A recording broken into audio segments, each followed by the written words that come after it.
દહેજની GFL કંપનીમાં gas ગળતરની ઘટનામાં સાંસદ અને ધારાસભ્યએ કંપનીની મુલાકાત લઈ માહિતી મેળવવા સાથે મૃતકોના પરિવારજનોને સહાયમાં વધારવાની રજૂઆત કરતા કંપની દ્વારા 10 લાખનો વધારો કરી 40 લાખ વળતર રૂપે ચૂકવવામાં આવનાર છે।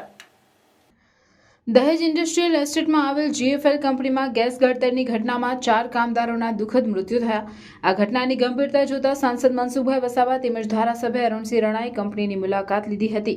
તેઓએ અધિકારીઓ, અંભેટા ગામના સરપંચ રણજીતભાઈ તથા આસપાસના ગામના આગેવાનો સાથે કંપનીની મુલાકાત લીધી અને કંપનીના અધિકારીઓ સાથે ચર્ચા કરી તથા મૃતકોના સ્વજનોને સાંત્વના પાઠવી હતી તેમજ કંપની સત્તાધીશોને વળતર વધારવા અંગે રજૂઆત કરી હતી, જેના પગલે કંપની દ્વારા મૃત્યુ પામનાર કર્મચારીઓના સ્વજનો રજૂઆતને પગલે વધુ 10 લાખ રૂપિયા વળતર વધારી કુલ રૂપિયા 40 લાખ આપવામાં આવશે, જેથી તેઓ ઉપર આવી પડેલા આકસ્મિક દુઃખદ અને આઘાતના સમયમાં તેઓને આર્થિક મદદ સાથે હિંમત અને હૂંફ મળી રહે। બીજી બાજુ દહેજની જીએફએલ કંપનીમાં ગેસ ગળતરના કારણે 4 કામદારના મોતના મામલે સેફટી એન્ડ હેલ્થ વિભાગની ટીમે કંપનીમાં તપાસ હાથ ધરી છે। સેફટી એન્ડ હેલ્થ વિભાગની ટીમે કંપનીમાં પહોંચી ઘટનાના પાછળના કારણોની તપાસ હાથ ધરતા વિવિધ ડેટા કલેક્ટ કરવાની કવાયત હાથ ધરી છે, જે બાદ અહેવાલ તૈયાર કરી તેના આધારે કંપની સામે કાર્યવાહી કરવામાં આવનાર છે।